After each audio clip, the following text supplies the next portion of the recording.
جی مفتی صاحب، جبریل علیہ السلام حضور صلی اللہ علیہ وسلم کے بعد تو آئے نہیں، جی مطلب ان کا آنا بند ہو گیا، تو شب قدر میں کیسے آ جاتے ہیں؟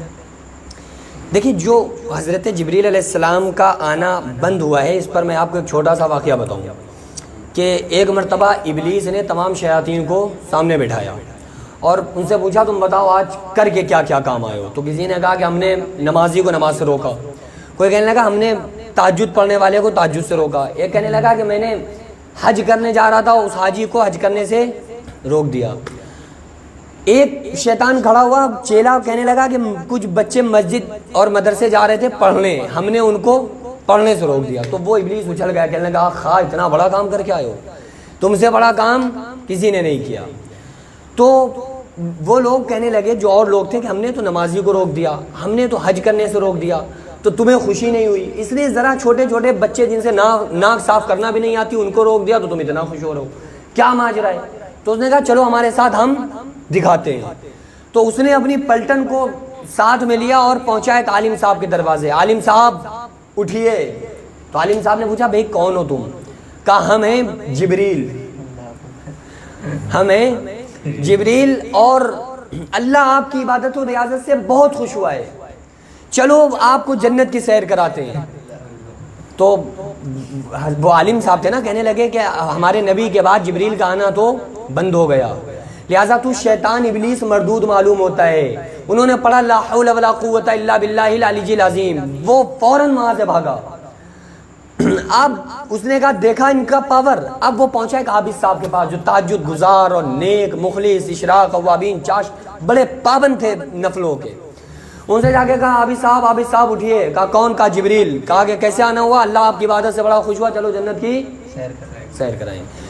تو بڑا خوش ہوئے کہ بھائی دیکھو دیکھو، اپنے گھر والوں کو اٹھایا کہ دیکھو اللہ نے فرشتے کو بھیجا ہے جنت کی سیر کے لیے۔ اٹھے اور جانے کے بعد شیطان نے گدھا لے کے آیا تھا، اس کے اوپر بہترین ایک چادر ڈالی اور کہا بیٹھ جاؤ اس کے اوپر، اور بٹھایا عابد صاحب کو، گھماتا پھرا اور نالیوں کھولیوں میں گگڑیوں میں جا کے پتہ نہیں کون سے بورے پر پھینک کے چلا آیا، اور کہنے لگا دیکھا یہ تھے عابد صاحب، نمازیں نفلیں بہت زیادہ کرتے تھے لیکن علم نہیں تھا۔ عالم صاحب، اسی لیے علم کی فضیلت بڑی ہے عبادت کی فضیلت سے۔ تو جبریل علیہ السلام کا آنا جو یہ ہے نا کہ آنا بند ہو گیا، تو ظاہری طور پر آنا بند ہو گیا۔ آقا علیہ السلام نے فرمایا میرے بعد جبریل 10 بار اور آئیں گے، جس میں سے جو سب سے پہلے آئیں گے وہ قرآن کو اٹھا کر لے جائیں گے، علم کو اٹھا لیا جائے گا۔ یہ قیامت کی نشانیوں میں سے ایک نشانی کیا ہے؟ علم اٹھا لیا جائے گا۔ پچھلے جمعے کو میں نے بیان کیا تھا، علم اٹھا لیا جائے گا، یہ کیا ہے؟ قیامت کی نشانی۔ تو قرآن کے جو علم ہونا ہے، علم اٹھے گا۔ اٹھنے کا مطلب یہ نہیں کہ جو قرآن ہے وہ سب کے سب آسمان پہ چلے جائیں گے، مطلب یہ ہے کہ دھیرے دھیرے علماء کم ہونے لگیں گے جو علماء حق ہیں، اور لوگ قرآن کی طرف سے محنت کم کرنے لگیں گے کہ قرآن کا حافظ نہیں بنائیں گے، بچوں کو ڈاکٹر اور انجینئر اور سرجن بنانے کی کوشش کریں گے۔ اس کے علاوہ یہ جو آتے ہیں نا حضرت جبریل علیہ السلام شب قدر میں، تو یہ آنا حدیث سے بھی ثابت ہے، اس کے علاوہ یہ باطنی طور پر آتے ہیں۔ یہ حدیث میں اس کا ذکر ہے جس میں یہ آپ نے فرمایا کہ آئیں گے، تو شب قدر کا اس میں ذکر ہے کہ شب قدر میں بھی آئیں گے۔